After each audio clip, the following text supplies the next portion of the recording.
खुलुमबाय गोजोन फुंबिलिनि बयनिसिम आर'नाइ रादाबनि जानानै गाहाम हामलायनाय जासिहरनाय थाबाय। नोंथांमोननि थाखाय मोनसे गोजोनथाव खौरां। मैया आसामनि गिबि मन्त्रि डक्टर हिमन्त बिश्व शर्मा बिथाङा अरुणोदय 2 बिथांखिखौ बेखेवनानै होयो।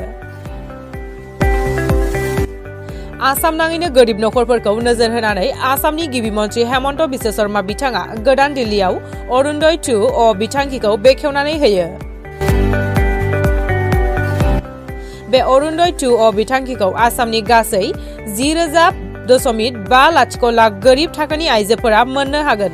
अरुणोदय 2 बिथांखिखौ गोदानै फोसावनाय अरुणोदय 2 बिथांखियाव गोबां गोदानै नेमखान्थि दानानै होनायखौ नुनो मोन्दों। बुहुमनि बयनिख्रुइबो देरसिन जोलुर बादायलायनायानो जाबाय फिफा वर्ल्ड काप। काटाराव सोलिबाय थानाय फिफा वर्ल्ड काप नैथि सेमिफाइनेल मेचआ एलबेट स्टेडियामाव फ्रान्स आरो मरक्क'नि गेजेराव जानानै थाङो। बे नैथि सेमिफाइनेल मेच बादायलायनायाव फ्रान्सआ मरक्क'खौ फेजेननानै फाइनालाव सौहैनो हाबाय।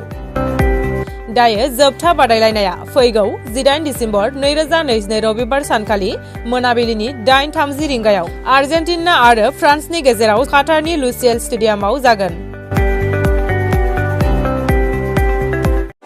फिन गुबुन मोनसे खौरां।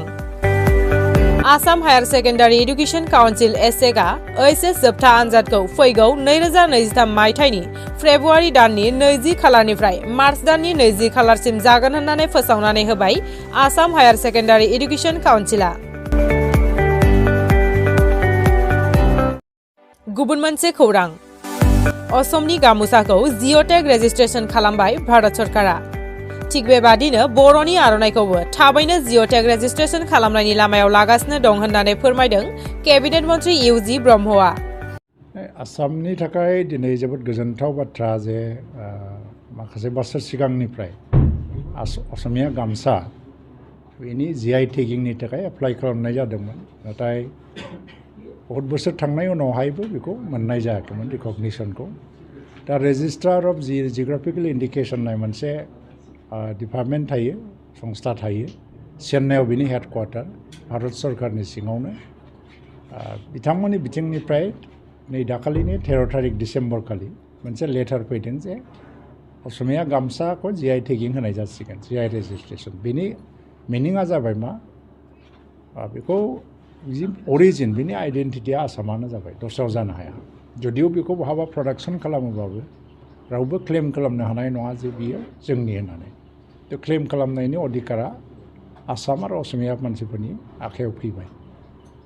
बिनि गेजेरजों दा मुलुगनि जेरावखि थाङा बियो बा दखानाव था एबा सोरनिबा न'आव था बेयाव असमिया गामसा होननानै परिचय मोनगोन। आर'नाइनि थाखायबो एप्लाइ खालामदों, दाबो बे प्रसेसा जोबाखै। आरो बिटिसिनिफ्राय ब्राउपेटआ बेखौ हयथ'बा खालामदों होननानै आं मिथिदों।